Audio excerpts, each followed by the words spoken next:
श्रवण करने के लिए उपस्थित हुए।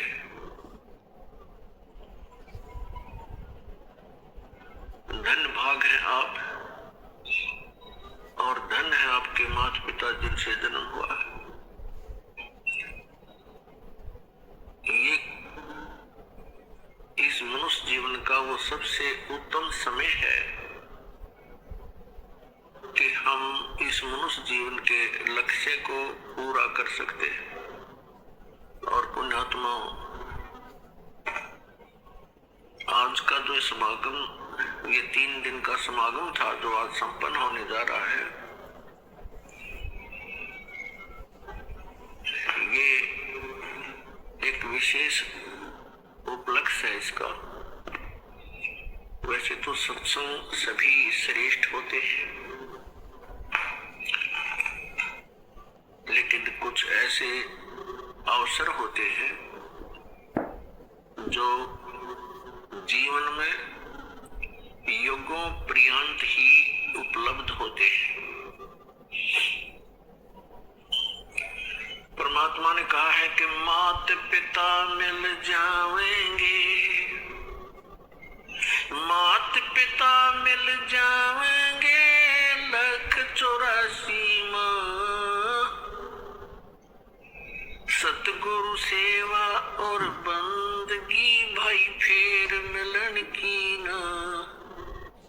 जिस भी वर्ण में, जिस भी योनि में हमारा जन्म होगा, पशु बनेंगे वहां माता पिता मिल जाएंगे, ऐसी ही ममता होगी। पक्षी बनेंगे वहां भी हमें माता पिता मिल जाएंगे। मानव शरीर प्राप्त होगा तो भी माता पिता मिल जाएंगे। लेकिन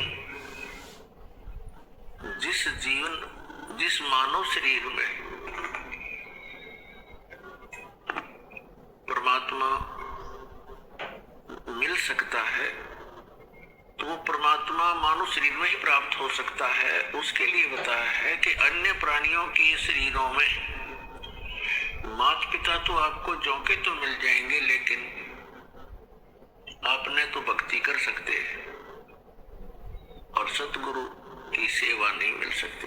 माता पिता मिल जाएंगे, 184 माँ, 84 लाख प्रकार के ये अन्य प्राणियों के शरीर हैं। कहते हैं इनमें भी माता पिता मिल जाएंगे, लेकिन उनमें ना सतगुरु मिल सकते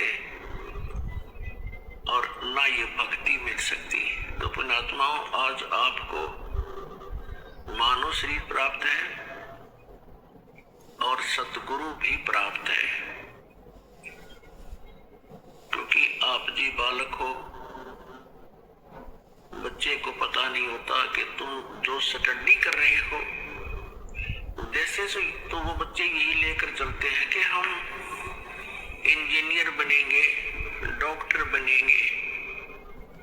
टारगेट तो उनका होता है, प्रवेश भी प्राप्त कर लेते हैं, लेकिन उनको जब वो सफलता मिल जाती है उसके बाद उसकी उपलब्धि प्राप्त होती है। लेकिन टीचर को पता होता है कि ये बच्चे कितने अच्छी तरह पढ़ रहे हैं, प्रत्येक कार्य को ठीक से करके आ रहे हैं, इनका भविष्य उज्जवल है। तो उनमें से वो भक्त हैं जो लगन के साथ लगे हुए हैं, सच्ची श्रद्धा से, और परमात्मा की प्रत्येक मर्यादा में रहकर चल रहे हैं। तो पुण्यात्माओं, मानुष जीवन दुर्लभ है, ये मिले न बारंबार, और जैसे तरवर से पत्ता टूट गिरे वो फिर नहीं लगता डार। आप ऐसे भयंकर लोक में रह रहे हो और आप जी की बस की बात नहीं है। काल भगवान ने ये सुनियोजित तरीके से हम सभी को यहाँ जकड़ रखा है। यहाँ पर प्रत्येक प्राणी विवश है, एक दूसरे में मोह, संपत्ति में मोह, ये जीव के बस का नहीं, ये न त्याग सके, क्योंकि ये जितना प्रबल बता रखा है। इसका विकल्प परमात्मा ने आके बताया है कि जो मैं ज्ञान बताऊं मर्यादा में रह रहा होगा उसको आसानी से इस काल के बंधन से छुटवा ले जाएंगे। अब हमारे साथ क्या बन गई है, जैसे अब देखो प्रत्येक प्राणी को ये ज्ञान हो गया है कि हम गलत स्थान पर हैं, और यदि हम इसी तरह इन्हीं आशाओं को लेकर जीते रहे तो हम यहीं फंसे भी रह जाएंगे, और हम इन बंधनों से छूटने की चेष्टा भी कर रहे हैं, बंधनों से छूटने की चेष्टा भी कर रहे हैं, और भक्त जो भी है परमात्मा के इस ज्ञान से परिचित हो जाते हैं। तो उनके साथ कैसे बनता है, कहते हैं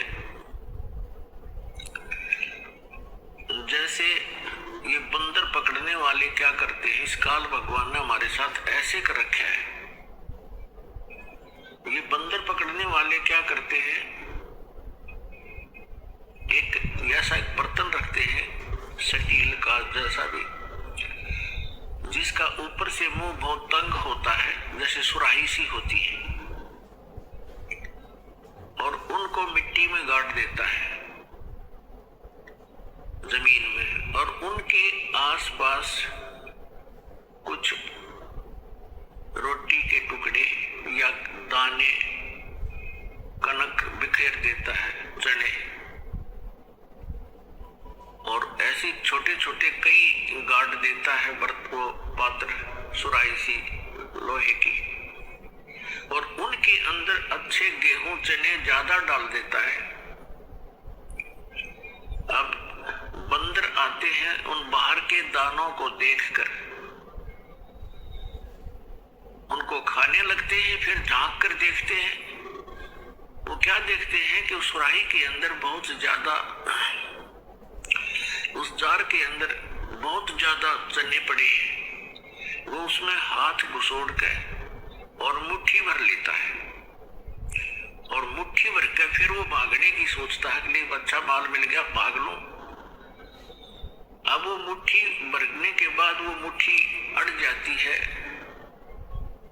उसके मुंह के अंदर, सुराही के जार के मुंह में फंस जाता हाथ उसका। अब उसमें इतनी अकल नहीं कि इसने मुट्ठी खोल दूं जान बच जा, वो मुट्ठी भी नहीं खोलता है और चिल्लाता है बुरी तरह चिल्लाना शुरू कर देता है, और मुट्ठी को खोलता नहीं और जकड़े ही रखता है। तो पुण्यात्मा हमारे साथ ऐसी बन गई है बंदर वाली मुट्ठी, हमने आप पर जकड़ रखी है। ये मेरा बेटा है या मेरी बेटी है, ये कार मेरी है या कोठी मेरी है। अब परमात्मा के याद दिलाते हैं कि ना बेटा तेरा है, ना बेटी तेरी है, ना ये कार तेरी है, ना कोठी तेरी है। क्या बताते हैं, काया तेरी है नहीं, ये माया कहां से हो जब तेरा शरीर ही नहीं है। हर माया को अपनी कहे, ये माया है राम की, अपनी कहे गंवार, जमपुर धक्के खावेगा, नाहक बहे बेगार। फिर क्या बताते हैं, नंगा आया जगत में और नंगा ही तू जावे, और बीच में ख्वाबी ख्याल है ये मन माया भरमावे। अब उस बंदर वाली मुट्ठी को हम खूब जकड़े बैठे हैं, और ये हमसे छूट भी नहीं सकती चाहे कितनी बात बनावे जी, क्योंकि हमारी बुद्धि इतनी ही सीमित कर रखी है, आपके और हमारे बस की ये बात नहीं है। इसके लिए परमात्मा ने इसका विकल्प बताया है। जैसे वो बंदर फंस चुका था और शिकारी को पता था बंदर पकड़ने वाले को कि अब ये कहीं नहीं जाएगा, ये मूर्ख फंसा रहेगा, आराम से बैठा रहता वो।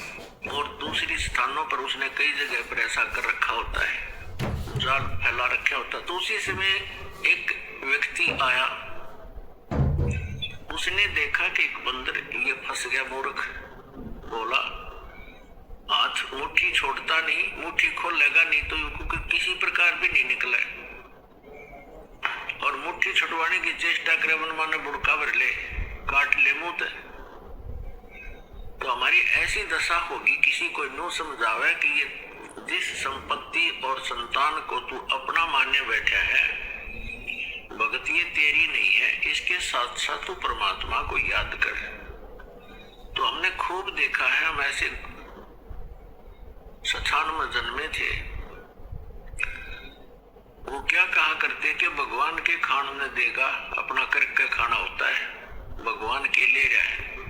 ऐसी तरह के भी लोग हमने देखे, क्योंकि ज्ञान ना होने से हम ये भाषा बोलेंगे। फिर तो उसने क्या किया उस व्यक्ति ने कि ये भोला व्यक्ति, ये भोला बंदर फंस गया और ये शिकारी इसको बेचेगा, फिर कोई इसका दुरुपयोग करेगा, इसको फिर इसके साथ जो ना अपना रोजी रोटी ले जाते हैं, गाँव में शहरों में बंदर का तमाशा दिखाते हैं, खेल दिखाते हैं, ऐसे जीव को दुखी करेगा। तो पुण्यात्मा उसने क्या किया, जैसे वो बंदर मुट्ठी फंसाए बैठा था, उसके हाथ की रेंद से दूसरे हाथ की रेंद से थोड़ी सी दूरी पर केला डाल दिया, एक केला। अब बंदर ने सोचा ये केला उठा ले, और थोड़ा दूरी पर था जो, और उधर से मुट्ठी में फंस रही उसमें। अब केला ठाने की जब चेष्टा करने लगा, उसका हाथ से ध्यान हट गया, वो चने निकल गए, खड़दे ही नीचे उसका हाथ निकल गया, वो केला ठा के भाग गया। जान बची, बढ़िया चीज मिली। तो परमात्मा ने हमारे को राम नाम का केला दे दिया, इसने ठा के भाग जाएंगे, हमारे बस की मुट्ठी छोड़नी को ना।